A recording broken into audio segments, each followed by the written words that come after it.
Hey, thanks everybody for coming. It's been a fantastic reunion so far. Really a lot of fun. So I'm Corrin Strong. This is my little cabin here. I'm not going to start thanking all the people that have been helping because the list is endless. On the back side of this screen, if you haven't walked into the back room here, there's 3 genealogical charts taped to the back of this that represent the 3 branches of the Wadsworth family that are at the reunion. There's the James Wadsworth, which I represent. There's the William Wadsworth, which a lot of people here represent, including Adrian and John and a whole bunch. You know who you are. And then we have a small contingent from the Captain Joseph here.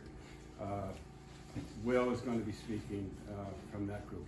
There's a couple other branches, 4 other branches actually, that we don't yet have participation in the reunion, but we hope when we do this the next time we'll get even a broader participation. My goal, you know, I do all this genealogical and Adrian helps me. My goal is to try to track down every last descendant of the first William Wadsworth in America. Ooh. So I figure it's a 10-year project, and I want to get it done by 2032, which is the 400th anniversary of William arriving in Boston. So this is only the beginning. Also, on the pool table, I put 2 more geological charts, which is actually my chart, starting from me, going back. One chart goes from my mother, Alice Wadsworth, all her ancestors. The other chart starts from my dad, Toby Strong, all his ancestors. I know that Adrian, is she here? Yeah, she was just telling me this morning that she's related to the Strongs. So, and I bet you, most of you, if you took a close look at that chart, would probably find somebody that was your ancestor as well. A lot of you, because it goes. Most of them go all the way back, you know, to the Wadsworth era, 1620 to, you know, when they all came over in the Great Migration. So anyway, so that's back there. So our first speaker is going to be Adrian Wadsworth, a member of the William Ranch, and go for it. Okay, thank you.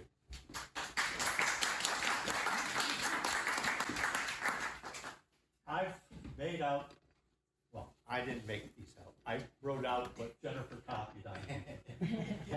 She had a hard time reading my writing in a couple of cases, but this will give us some guidance as to what I'm talking about so people have a reference as we go along. I was asked to talk about Daniel, and I'm going to, but we have to get there if we're going to understand who Daniel was as a person.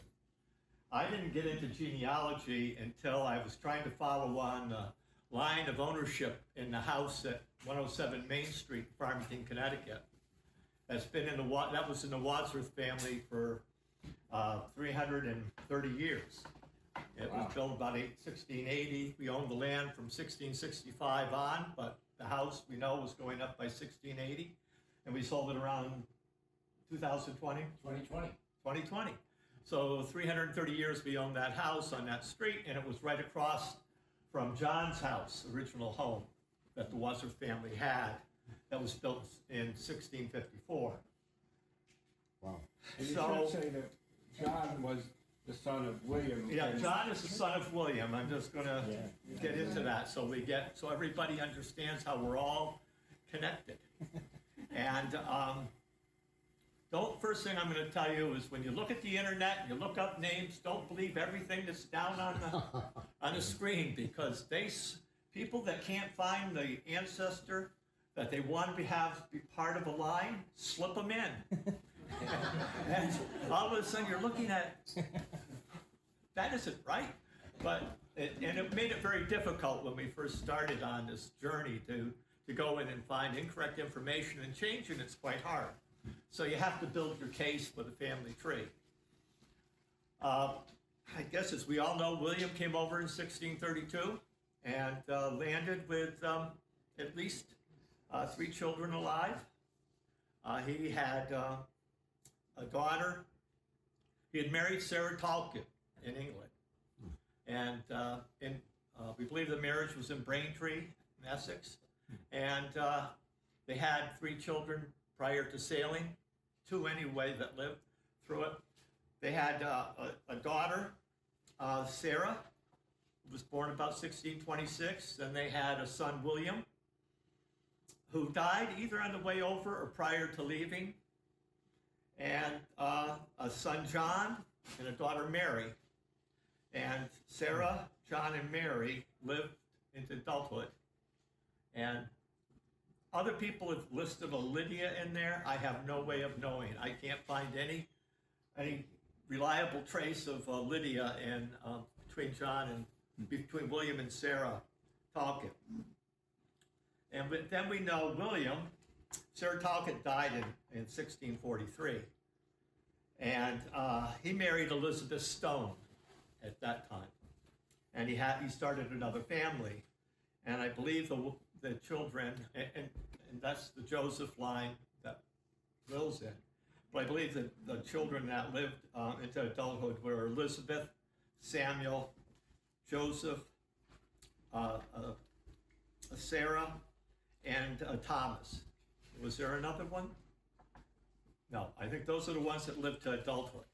So there's two families. My feeling has been all along, based on William being about the youngest child out of 6 or 7 boys up in Long Buckby, Northamptonshire, in England, that he didn't have many prospects in that town, and he headed out early. And he ended up down in Essex, and he went to work for the Talcotts, who were an upper middle class family. And somewhere along by 1625, he worked his way into favor, and he married the youngest daughter. And I think he operated as a business manager for the Talcott family from there forward. And certainly probably had a bit of a promotion when he got to America with John Talcott.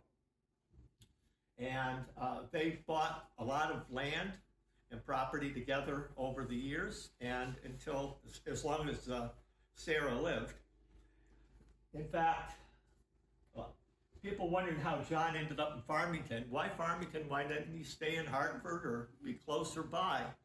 Then move 10 miles away into a veritable wilderness in 1654.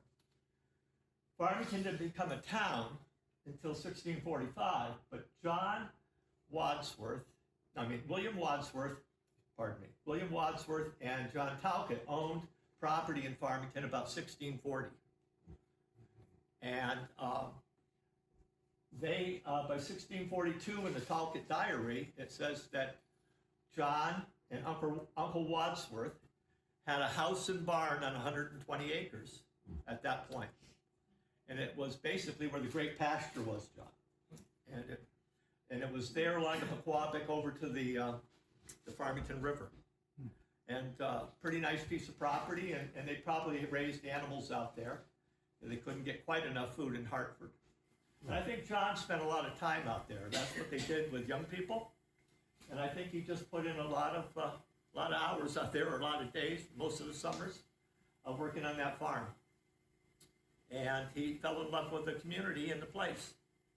So when then of course his father remarried, and there was another family started, and that way it might have been more impetus for him to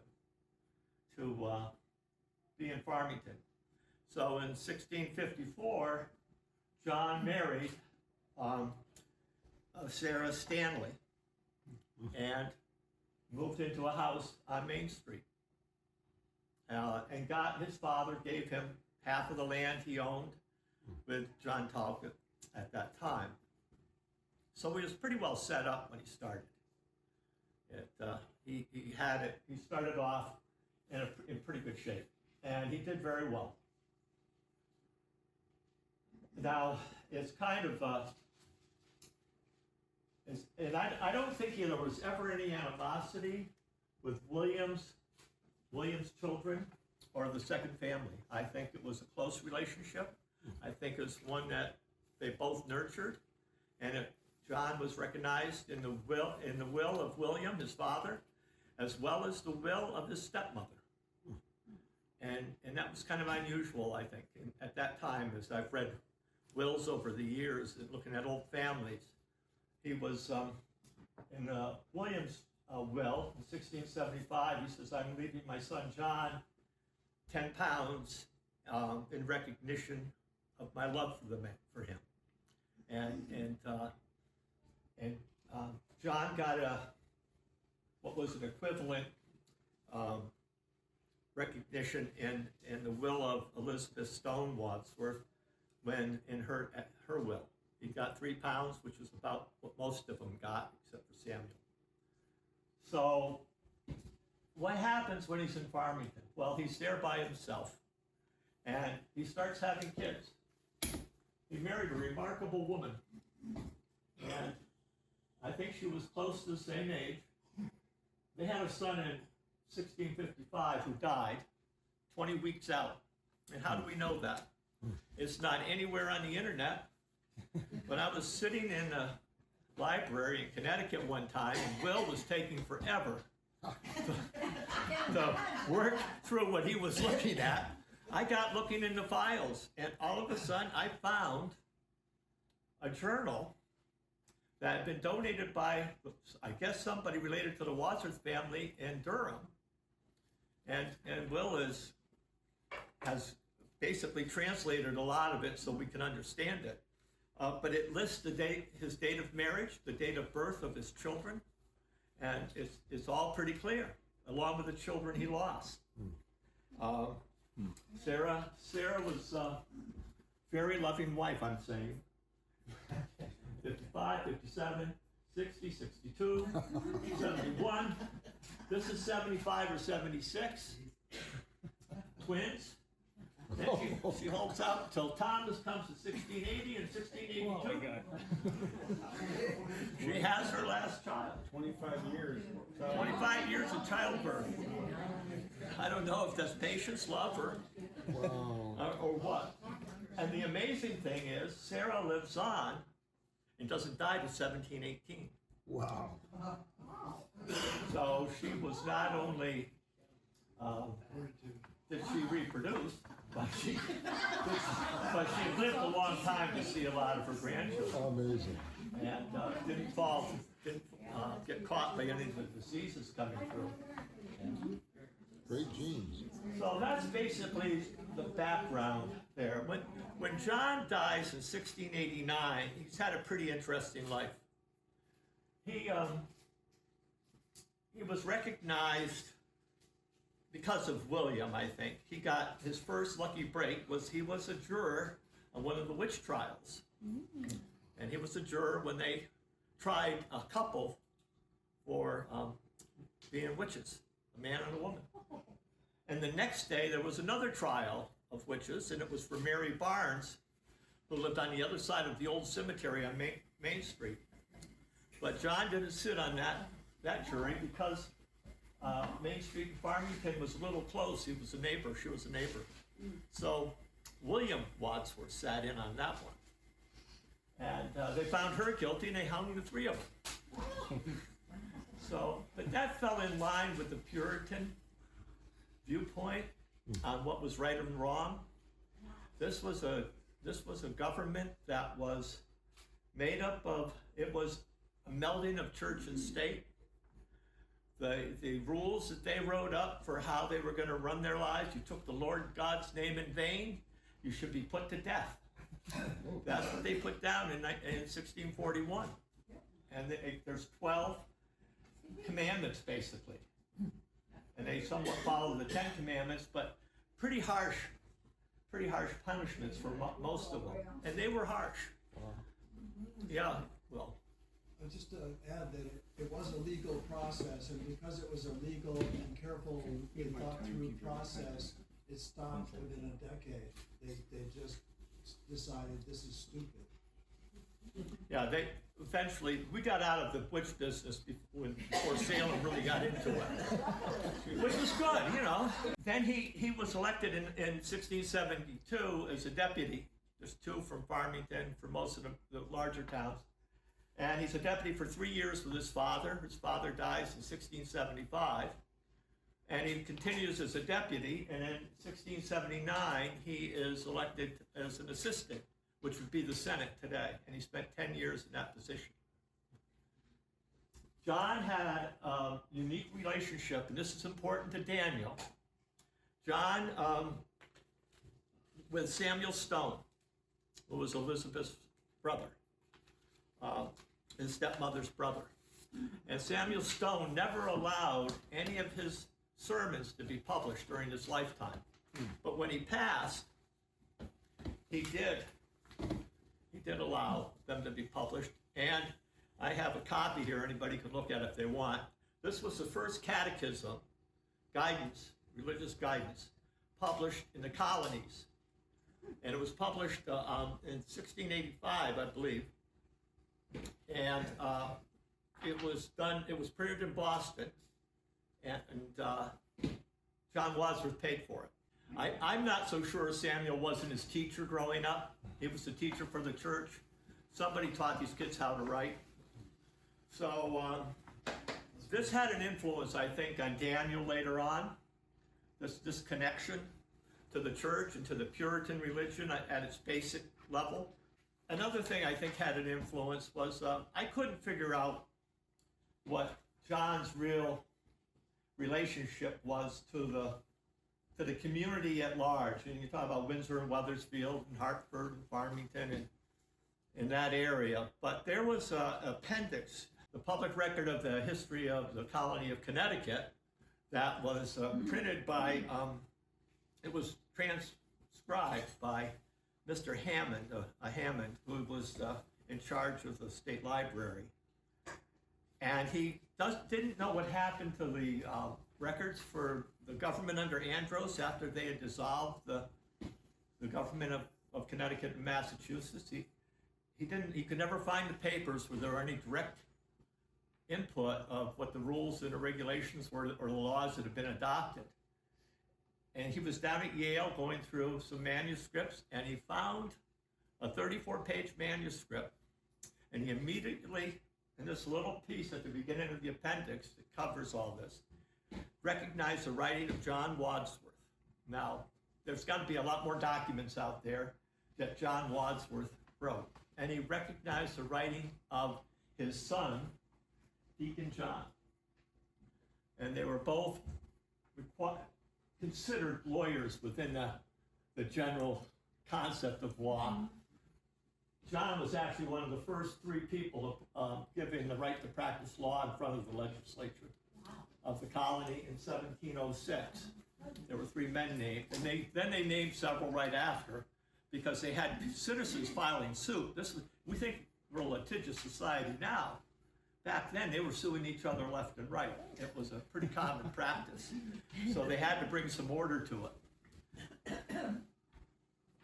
So that's a little background on John. He was a very important man. If he had lived a little longer, he might have been an awful lot more important.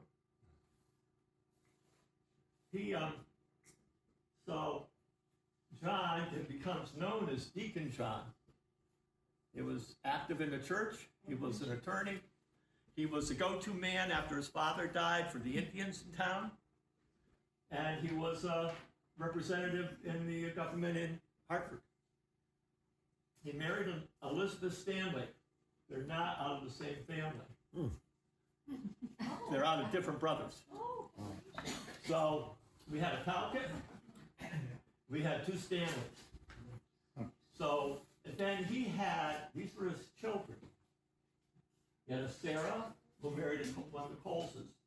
For people from Farmington, not a familiar name. He had John, who married a Eunice Porter, and Daniel, who married an Abigail Talcott. Well, this is getting pretty close back to his great-grandmother. And then there was a Lydia in 1706, and a Ruth that married Elijah Lewis, and this is important later.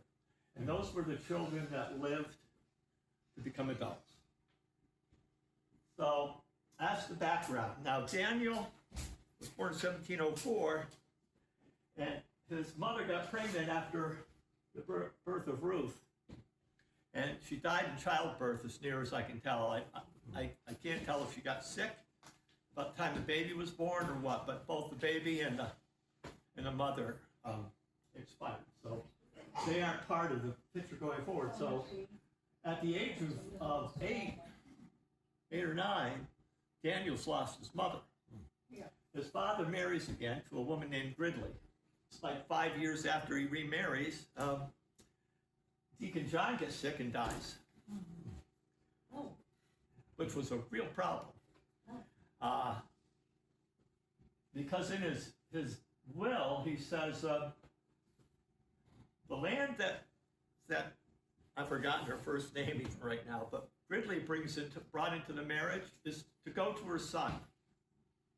I have no claim on it.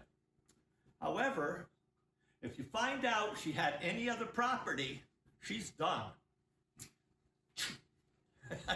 She's out. Otherwise, she gets to stay in the house. He had suspicions that she was keeping things from him. And because of that, and so he took care of it on his deathbed. Because of that, he named,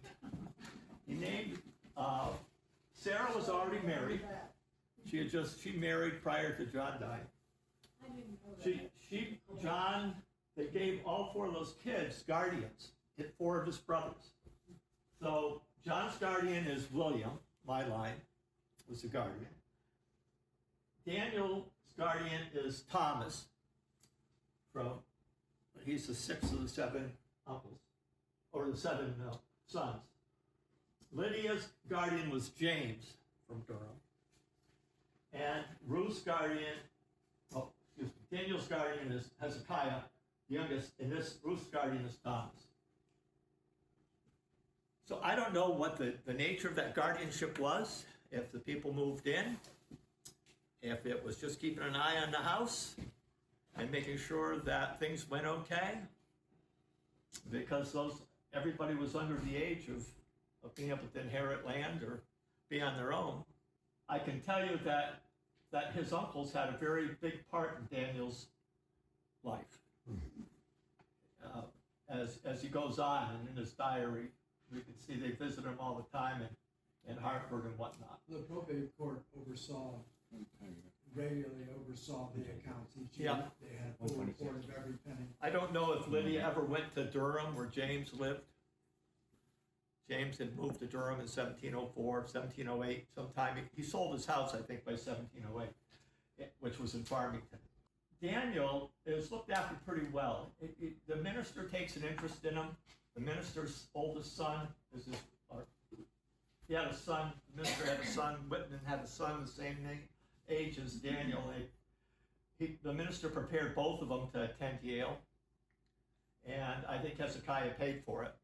Hezekiah was looking out for Daniel at every step of the way. And Daniel comes back and he's being prepared for the ministry. I've always had my doubts that he would have gone into the ministry if his father had lived. I think he would have been an attorney, a politician. He would have been something else other than that. He never seemed very comfortable. And the diary he left from his time as a minister and a diary before that, when he's preparing for the ministry, he's got a lot of uncertainty. I think he's torn about what's going on in the culture at that time compared to what he's been taught at his father's knee and what he's been told from the family history.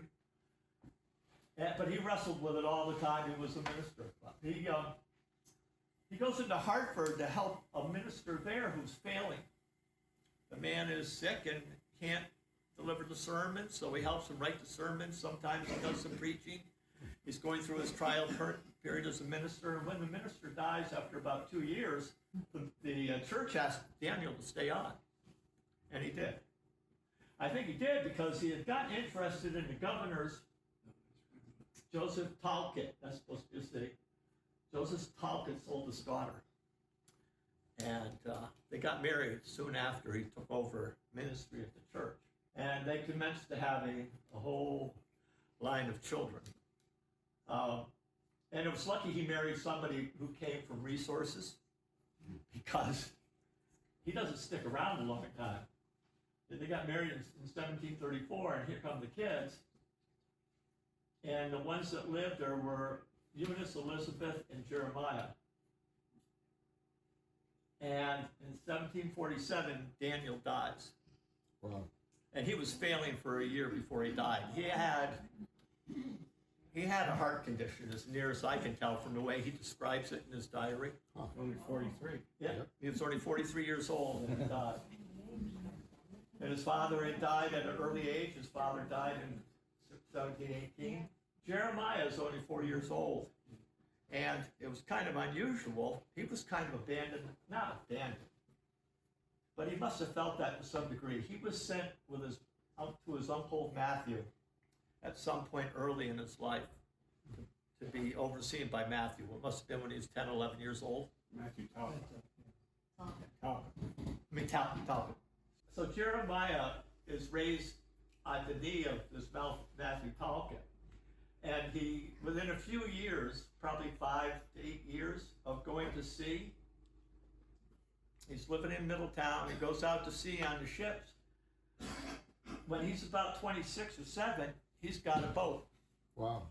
He's got his own boat, and he's going to work, trading with the West Indies up and down the coast, and getting real experience with how commerce works. Jeremiah, we all know about Jeremiah's history. He becomes one of the wealthiest people in the country by the time we're 5 years out of the Revolutionary War. He's honored himself in every way possible in his work with the Continental Congress, which he couldn't stand working with, but in the government, everything he did for the financial system. And he bought all this land in Western New York. And he bought this land in Western New York. And he also never forgot about the family. He never forgot about all the uncles that came in to see his father. They're scattered all through. James was in there all the time. James wrote quite a few letters to him too, and he was a big deal in the government. He rose up to be clerk of the House, and he became one of the senators, and it was just a big deal. So his children and grandchildren had a foot up. William, our line, served, 18 terms, something like that in the legislature at the same time. He's in and out of there. Thomas is in and out of there. Hezekiah, we think,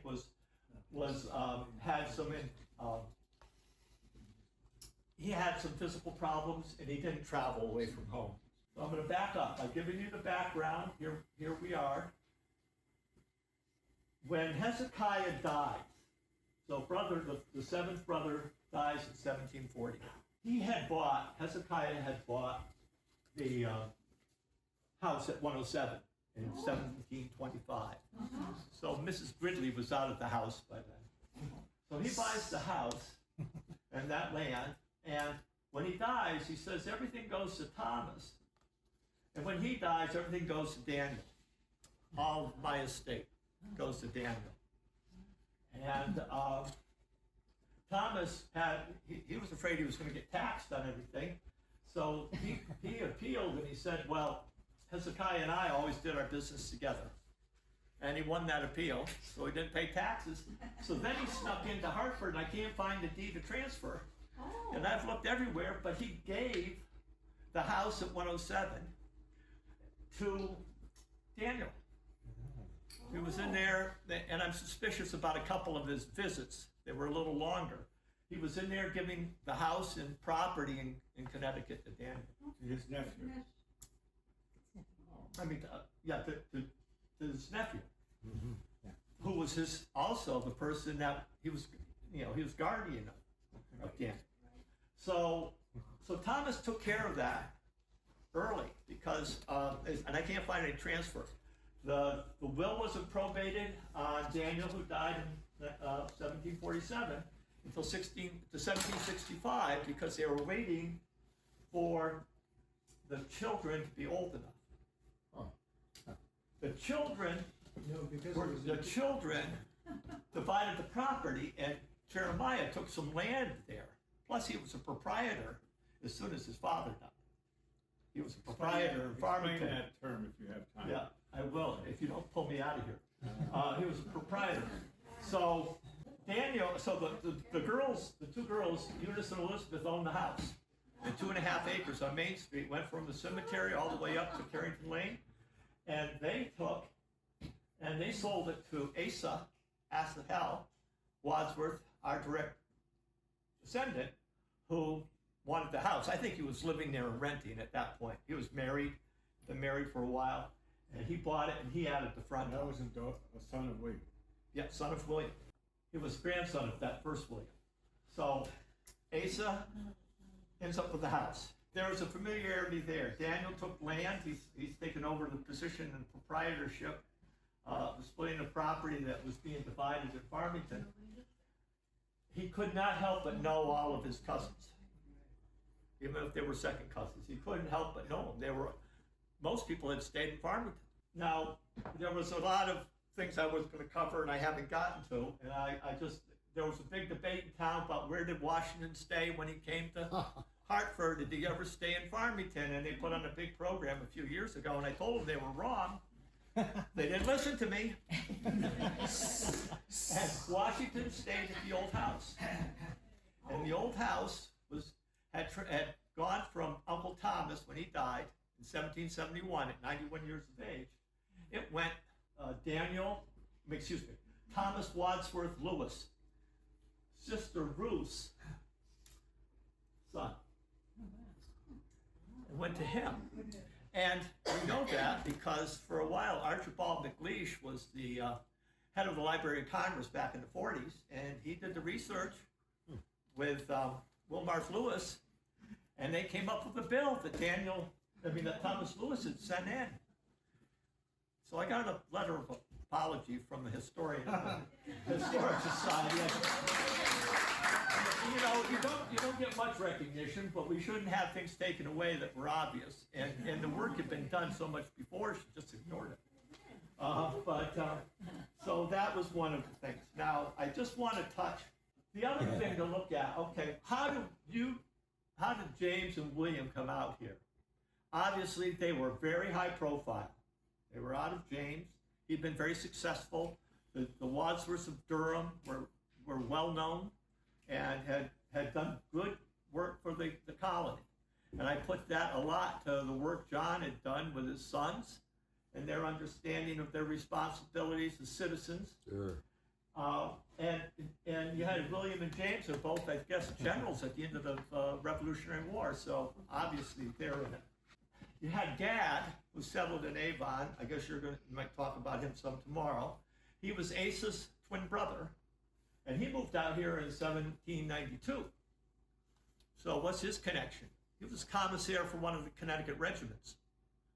Pretty hard to be a commissar when you're working in Connecticut and not know who you're working with.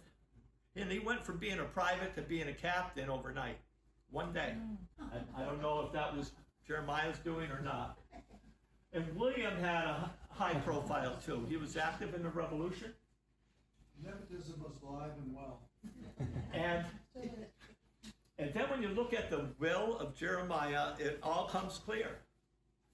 Jeremiah in his will certainly took care of his sisters and took care of his children, but he left 500. He left a house in Connecticut, in Farmington, and this took me a while this past week to figure out. He left it to Eunice Wadsworth, my cousin, and I'm going, who the hell's that? She was born in 1712. And so I looked up everything on Ancestry, and I find her, she's in the 1790 census, she's in the 1800 census, she's in the 1810 census. Wow. I don't know when she died. She was married to John, who was a farmer. And John died in 1760. So her prospects probably weren't wonderful. Jeremiah gave her a house. Wow. And in Farmington, next to Ezekiel Scott, and I haven't looked up to see where he lived, but so she had a house with all the improvements for hers. If when she dies, he says, this is in 1804, it goes to Daniel Wadsworth Lewis, who was Thomas Wadsworth Lewis's son. And so he took care of his first cousins and his first cousin's wife. And that was important. But the other person he took care of was Decius, or Decius, I don't know how you say it. I asked Will and he didn't know, Wadsworth. And that was the fifth Williams, it was the fifth generation William, the older brother of Gad and Asa, who came out here with Gad initially, his oldest son. And now Decius was born in 1768, and he graduated Yale with 2 degrees, full degrees, in 1785. And in the Elizabeth, and the Ellen Terry paper that came out that you sent to us about the Red House, Right, yeah. she talks about Decius. He was raised in Jeremiah's house as one of the children. I think William had this kid when he was about 6. He said, what am I going to do with this kid? Obviously brilliant. I'm going to interrupt you now, and I want everyone to understand, Adrian and I are partners in this genealogy thing. We talk on the phone about twice a week, and I know he can talk all afternoon, but I wanted to allow a little time for questions. That's okay. I want to allow a little questions. I want to ask the first question. Explain this, where they all own the land together thing. What? The all own The what? proprietors. Oh, the proprietors. I skipped over that because you were pushing me.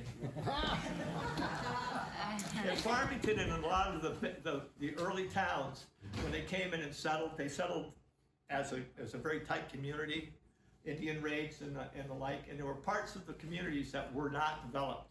In Farmington, it was a major issue because Farmington was 250 square miles after they cut off Waterbury. And that's a lot of territory. And it included 7 or 8 new towns that got added.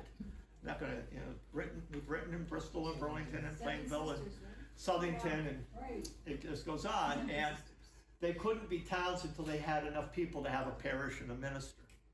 So this land was held out of being for sale. And in 1674, they said, well, everybody that's in town now is gonna be a proprietor. And when we sell off when we decide to open these areas up for people to buy, we're gonna divide it on the basis of your net worth today. So they went through and everybody was assigned a net worth. And it just so happened that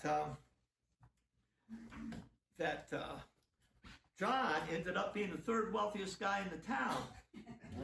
And so it was something that just kept coming back and rewarding people. They got most of the land distributed by 1740 or 50, somewhere in that area, but there was more land that had to be, it was 1792 before they closed the books on So it. every time they sold the land, he'd get a little They cut. get this land and they have to fight between themselves and divide it up. So, So for those of you who are thinking about a family business, I suggest law, because if you'll remember, John was a lawyer.